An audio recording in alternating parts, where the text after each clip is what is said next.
నమస్తే, welcome to BCN news. నేను విజయలక్ష్మి. ముందుగా ముఖ్యాంశాలు. కేంద్ర రాష్ట్ర ప్రభుత్వాల సహకారంతో ఆత్మకూరు క్రీడా వికాస కేంద్రాన్ని వరల్డ్ క్లాస్ స్టేడియంగా అభివృద్ధి చేస్తాం. మంత్రి ఆనం రామనారాయణ రెడ్డి హామీ. సొంత పార్టీ కార్యకర్తలపై బగ్గుమన్న టీడీపీ రాష్ట్ర ప్రధాన కార్యదర్శి చింతకాయల విజయ్. వైసీపీ నేతలు కార్యకర్తలతో మాట్లాడుతున్నారంటూ తీవ్ర ఆగ్రహం.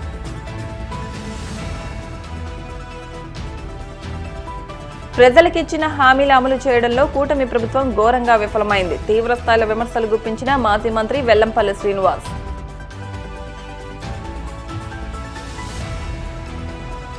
తిరుమల శ్రీవారిని దర్శించుకున్న పలువురు ప్రముఖులు. ఆలయ మర్యాదలతో స్వాగతం పలికిన అధికారులు. 2013లో తాను ఆర్థిక శాఖ మంత్రిగా ఉన్న సమయంలో ఆత్మకూరులో 2 కోట్లతో క్రీడా ప్రాంగణాన్ని మంజూరు చేసి కొంతవరకు పనులు చేపట్టామని, ఆ తర్వాత వచ్చిన ప్రభుత్వాలు నిర్లక్ష్యం చేశాయని మంత్రి ఆనం రామనారాయణ రెడ్డి అన్నారు. ప్రస్తుతం తమ ప్రభుత్వ హయాంలో 1.80 కోట్లతో మళ్లీ పనులు ప్రారంభిస్తున్నామని తెలిపారు. నెల్లూరు జిల్లా ఆత్మకూరు గురుకుల పాఠశాల సమీపంలో నిర్మించనున్న క్రీడా వికాస కేంద్రానికి మంత్రి ఆనం భూమి పూజ నిర్వహించారు. ఈ సందర్భంగా మంత్రి మాట్లాడుతూ కేంద్ర రాష్ట్ర ప్రభుత్వాల సహకారంతో మరిన్ని నిధులు సమీకరించి ఈ క్రీడా వికాస కేంద్రాన్ని వరల్డ్ క్లాస్ స్టేడియంగా అభివృద్ధి చేస్తామని చెప్పారు. 1984లో తాను స్పోర్ట్స్ అథారిటీ చైర్మన్ గా ఉన్న సమయంలో ఏసీ సుబ్బారెడ్డి క్రీడా మైదానం, మెడికల్ కళాశాలకు ప్రహరీ గోడలు నిర్మించి భూములకు రక్షణ కల్పించిన విషయాన్ని గుర్తు చేశారు.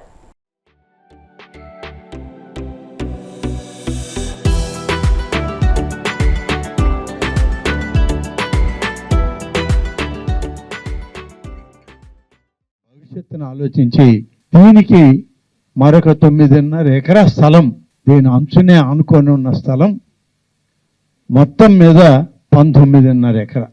ఇప్పుడు 10 ఎకరాలు ఉంది. మరొక 9.5 ఎకరా కలిపి 19.5 ఎకరా స్టేడియంకి ఇవాళ స్థలాన్ని సమకూర్చుకున్నాం. ఇది ఆత్మకూరు యొక్క ప్రగతి. ఆత్మకూరులో ఏమి జరిగిందంటే ఉన్నాయి కాపాడుకోవడమే పెద్ద ప్రగతి. నాకు అవన్నీ కాపాడుకొని భద్రం చేస్తే రేపటి తరానికి ఒక మంచి భవిష్యత్తునిచ్చిన వాళ్ళం అవుతాం. అందుకని ఇవాళ మొత్తం మీద 19.5 ఎకరా కలిపి నేను ఇక్కడికి వచ్చి కూర్చొని పెద్దలందరూ మాట్లాడుతుంటే నేను చేసిన పని ఏంటంటే స్పోర్ట్స్ మినిస్టర్ గారితో మాట్లాడాను, రాంప్రసాద్ రెడ్డి గారితో. అలాగే మన స్పోర్ట్స్ అథారిటీ చైర్మన్ గారు రవి నాయుడు గారు ఉన్నారు, తిరుపతి. ఆయన్ని మనందరికీ కూడా చాలామందికి తెలుసు. యోగళం పాదయాత్రలో లోకేష్ గారి టీంకి అగ్రభాగాన్ని నిలబడి ఆ పాదయాత్రను కొనసాగింపజేసిన వ్యక్తి రవి నాయుడు. ఇవాళ శాప్ అథారిటీ చైర్మన్గా ఉన్నాడు. వాళ్ళిద్దరితో మాట్లాడితే మీరు ఇంత గొప్పగా ఆలోచన చేసేటప్పుడు మేము కూడా మీకు సహకరిస్తాం, మీరు అడిగినవన్నీ ఇస్తాం, స్టేడియం ఒక ప్లాన్ తయారు చేసి ఫేజ్డ్ మేనర్లో దాన్ని పూర్తి చేద్దామని చెప్పి హామీ వాళ్ళ తరఫున నన్నే ఇవ్వమన్నారు. నేను వాళ్ళందరి తరఫున వాళ్ళకి ధన్యవాదాలు తెలియజేస్తున్నా.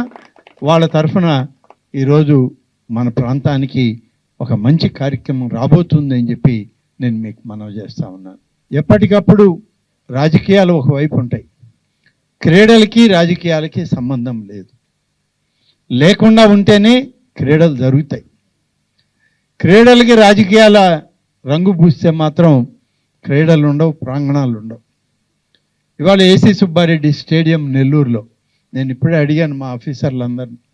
ఆనాడు దాన్ని 23-24 ఎకరాలు అనుకుంటాను మొదట్లో, 29 ఎకరాల భూమిని సేకరించి ఏసీ స్టేడియం కానీ అట్టిపెట్టాం. 100 ఎకరాల స్థలాన్ని సేకరించి ఇప్పుడు ఉన్నటువంటి AC Subbareddy memorial government medical college హాస్పిటల్కి స్థలాన్ని పెట్టాం. కాలానుగుణంగా మార్పులు వస్తూ చివరికి మెడికల్ కాలేజీ ప్రారంభించే రోజుకి 87 ఎకరాలు మిగిలింది నాకు. ఇది కూడా ఉండదా అని వేరే వాటికి ఖర్చు పెట్టాల్సిన డబ్బు కూడా ప్రహరీల నిర్మాణానికి ఖర్చు పెట్టాం. ఆ తర్వాత అనుకోకుండా నేనే స్పోర్ట్స్ అథారిటీ చైర్మన్ అయ్యాను 84లో స్వర్గీయ ఎన్టీ రామారావు గారి ప్రభుత్వంలో. అయినప్పుడు కొంత డబ్బు, అప్పుడు పెద్ద డబ్బు ఉండేది కాదు స్పోర్ట్స్ అథారిటీకి, కొంత డబ్బు ఇస్తే ఆ డబ్బుని ఉన్నంతలో స్టేడియం ప్రహరీ నిర్మాణం చేయండి ముందు అన్న. ప్రహరీ నిర్మాణం చేస్తే ఇవాళ మిగిలింది 16 ఎకరాలు మిగిలింది. 27 ఎకరాల్లో 16 ఎకరాలు మిగిలింది. 11 ఎకరాలు పోయింది. అంటే అర్బనైజేషన్ అయ్యే కొంది మనం ఆపలేము. ఇక్కడ కూడా ఈ స్థలం ఎట్నే వదిలేసిపోతే నేను తర్వాత రోజుల్లో వచ్చే నాయకులకి ఈ స్థలం కనపడదు. ఇది ఒక స్థలము స్టేడియం కోసం పెట్టిందని కూడా తెలియదు. అందుకనే ఇవాళ మా ఆలోచన, ఇప్పుడే నేను ఆర్డీఓ గారికి తహసీల్దార్ గారికి ఇద్దరిని కోరాను. ఈ స్థలాన్ని పూర్తి సర్వే నెంబర్ల మ్యాపులతోటి కలెక్టర్ గారికి ప్రతిపాదనలు పంపండి.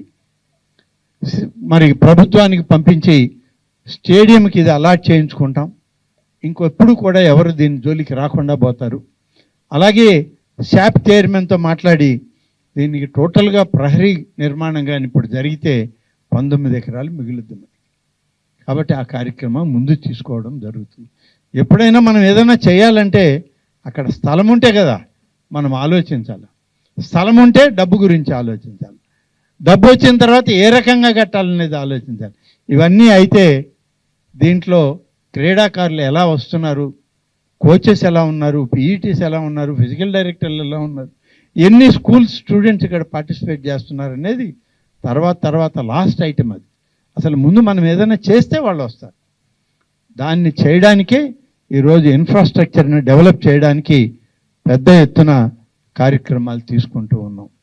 ఈరోజు రథసప్తమి, సూర్యనారాయణ స్వామి ఆశీస్సులతో సరస్వతి అమ్మవారి యొక్క విగ్రహ ప్రతిష్టాపన మన గురుకుల పాఠశాలలో, బాలికల పాఠశాలలో ప్రతిష్ట చేయించి అమ్మవారి ఆశీస్సులు తీసుకొని నెక్స్ట్ రేపటి తరానికి ఒక భవిష్యత్తునిచ్చేటువంటి క్రీడా ప్రాంగణానికి నేరుగా ఇక్కడికి రావడం జరిగింది. ఇది ఒక అదృష్టంగా నేను భావిస్తాను. స్పీకర్ అయ్యన్న పాత్రుడి కుమారుడు టీడీపీ రాష్ట్ర ప్రధాన కార్యదర్శి ఐటీడీపీ కో కన్వీనర్ చింతకాయల విజయ్ సొంత పార్టీ కార్యకర్తలపై బాగుమన్నారు. వైసీపీ నేతలు కార్యకర్తలతో మాట్లాడుతున్నారంటూ కొందరు కార్యకర్తలపై విజయ్ తీవ్ర ఆగ్రహం వ్యక్తం చేశారు. గత ప్రభుత్వంలో వైసీపీ నాయకులు తమను అన్ని విధాలుగా ఇబ్బందులు పెట్టారని, అవి మరిచిపోయి రాజకీయం కోసం ఇప్పుడు వారితో మాట్లాడటం సరికాదని వ్యాఖ్యానించారు. ఒకానొక దశలో సహనం కోల్పోయి కార్యకర్తలపై పరుష వ్యాఖ్యలు చేశారు. ఓ బహిరంగ సభలో విజయ్ మాట్లాడిన వీడియో ఇప్పుడు వైరల్ గా మారి పార్టీలో తీవ్ర చర్చకు దారితీస్తుంది. మళ్ళీ గొడవ అయితే ప్రెస్టేజ్ నాకు నీకు లేదు. పండగ అయిపోయిన వెంటనే కొంతమంది చూస్తున్నాను వైఎస్ఆర్సీపీ వాళ్ళతో మాట్లాడేస్తారు సిగ్గు లేకుండా. ఎంతముందు అంటే ఉండేది పక్క పార్టీ వాడు పెళ్లికి వెళ్ళడం, పక్క పార్టీ వాడితో మాట్లాడడం, ఇవన్నీ ఉండేవి. కానీ ఇప్పుడు కానీ సిగ్గు లజ్జ ఏమైనా ఉంటే, మానవత్వంతో పుట్టుంటే మాట్లాడొద్దు. మీరు చెప్తున్నాను అమ్మాయి. ఇంకా దీనికంటే ఏం చేయాలి? మనల్ని రోడ్డు మీదకి లాగాడు, కేసులు పెట్టాడు, ఎఫ్ఐఆర్లు వేసాడు, ఇంట్లో వాళ్ళందరినీ రోడ్డు మీదకి ఈడ్చాడు. నేనైతే ఒంగోబెట్టి తన్నేస్తాను చెప్తున్నాను ఒక్కొక్కరికి. నేను ఒకటే చెప్తుంది ఏంటంటే, నిజంగా మొగతనంతో రాజకీయం చేయాలబ్బా. ఉంటే ఉండాలి, పోతే పోలే. ఇవన్నీ ఉంటాయి పోతాయి. నాకు సీట్ ఇవ్వలేదు అలాగని చెప్పి పార్టీ మారిపోతానా? మారలేను. ఎందుకంటే పుట్టుకతో నా పార్టీ ఇది. అలా నాన్న చెప్పినట్టే నేను చెప్తాను చచ్చి వరకు ఇదే నా పార్టీ అని. అందుకే నేను ఒకటే చెప్తున్నాను, నాకు తెలుస్తున్నాయి ఎవడెవడు మాట్లాడుతున్నాడు, ఎవడెవడు మాట్లాడలేదు, ఎవడెవడు లాలూచి పడుతున్నాడు, ఎవడెవడు ఏం చేస్తున్నాడని. ఆ ఊరు పోయినా పర్లేదు, ఆ పంచాయతీ పోయినా పర్లేదు, వెన్నుపోటు పొడిసేవాడిని మాత్రం పేగులు తీసి రోడ్డు మీద పెట్టేస్తాం. మళ్ళీ చెప్తున్నాను, నాకు అది రక్త సంబంధమైనా పర్లేదు, ఏదైనా పర్లేదు, వెన్నుపోటు పొడిస్తే జీవితంలో క్షమించేదే లేదు. నేను మళ్ళీ చెప్తున్నాను, రాజకీయం పోతే పోతుంది, ఒకసారి ఓడిపోతే పోతాం. నేను మళ్ళీ చెప్తున్నాను, నేను 6 ఏళ్ళ నుంచి చెప్తున్నాను, ఎవడు నమ్మట్లేదు. ఇప్పుడు చెప్తున్నాను, మళ్ళీ చెప్తున్నాను, పంచాయతీ ఎలక్షన్స్ వచ్చేస్తున్నాయి, బాగోదేమో మాట్లాడేద్దాం. నాకు అర్థం కావట్లేదు ఏంటి ఆ రాజకీయం. అసలు చీర కట్టుకుని ఇంట్లో కూర్చోకుండా వచ్చి నేను ఒకటే చెప్తుంది ఏంటంటే, ఆ రోజు ఓడిపోవడం సహజం కదా. నాయకుడు అనేది ఒకసారి ఓడిపోతాడు, ఒకసారి గెలుస్తాడు. కానీ ఆత్మాభిమానం తాకట్టు పెట్టుకున్నప్పుడు నీ ఇంట్రోస్పెక్షన్ అంటారు ఇంగ్లీష్లో. అంటే నిన్ను ఒకసారి రూము అది లాకేసేసుకొని బెడ్ మీద కూర్చొని కళ్ళు మూసుకొని నేను ఏం చేస్తున్నాను రా, దరిద్రం పని చేస్తున్నానా, మంచి పని చేస్తున్నానా అని నువ్వు ఆత్మవిమర్శ చేసుకోవాలి అంటారు పెద్దలు. మొన్న కూడా మన పార్టీ మీద గౌరవంతో చాలామంది వచ్చారు. నేను ఆ రోజు కూడా మైక్తో ఏం చెప్పానండి, మన పార్టీని ఒక విమర్శ లేదు ఎప్పుడు అయ్యన్న పాదం వెన్నుపోటు పడాలని చూడలేదు వాళ్ళు. అందుకే నేను తీసుకుంటున్నాను. అదే కానీ వెన్నుపోటు పొడిచినోడైతే ఆడికి 1000 ఓట్లున్నాయి 10,000 ఓట్లున్నాయి బయటికి ఇసిరేయి. ఎందుకంటే అది కరెక్ట్ కాదు. అంటే కొంతమంది నన్ను అంటారు నువ్వు మరీ రాజకీయాన్ని ఎమోషన్గా తీసేసుకుంటున్నావు అని. ఇప్పుడే చెప్పాను నారా లోకేష్ గారి గురించి. ఆయన ఎమోషన్గా తీసుకుంటున్నాడు, నేను ఎమోషన్గానే తీసుకుంటాను. ప్రజలకిచ్చిన హామీల అమల్లో ఘోరంగా విఫలమైన కూటమి ప్రభుత్వం గణతంత్ర దినోత్సవం సాక్షిగా గవర్నర్తో పచ్చాబద్దాలు మాట్లాడించారని మాజీ మంత్రి వెల్లంపల్లి శ్రీనివాస్ ఆగ్రహం వ్యక్తం చేశారు. తాడేపల్లి వైసీపీ కేంద్ర కార్యాలయంలోని మీడియాతో మాట్లాడుతూ గవర్నర్ ప్రసంగమంతా తప్పుల తడకని ఆక్షేపించారు. ఎన్నికల ముందు సూపర్ 6 పేరుతో భారీ హామీలిచ్చిన కూటమి ప్రభుత్వం అధికారంలోకి వచ్చిన తర్వాత అన్ని వర్గాల ప్రజలను మోసం చేసిందని మండిపడ్డారు. ప్రతి ఏటా జనవరి 1న జాబ్ క్యాలెండర్ విడుదల చేస్తామన్న చంద్రబాబు 2 ఏళ్లు గడుస్తున్న జాబ్ క్యాలెండర్ జాడే లేకపోగా నిరుద్యోగ వృత్తి ఊసేలేదని తేల్చి చెప్పారు. జగన్మోహన్ రెడ్డి గారు చేతు ద్వారా ప్రతి సంవత్సరం 18,000 రూపాయలు, చివరికి ఎన్నికలకు వెళ్లే టైంలో కూడా ఆయన బటన్ నొక్కి వెళ్లారు.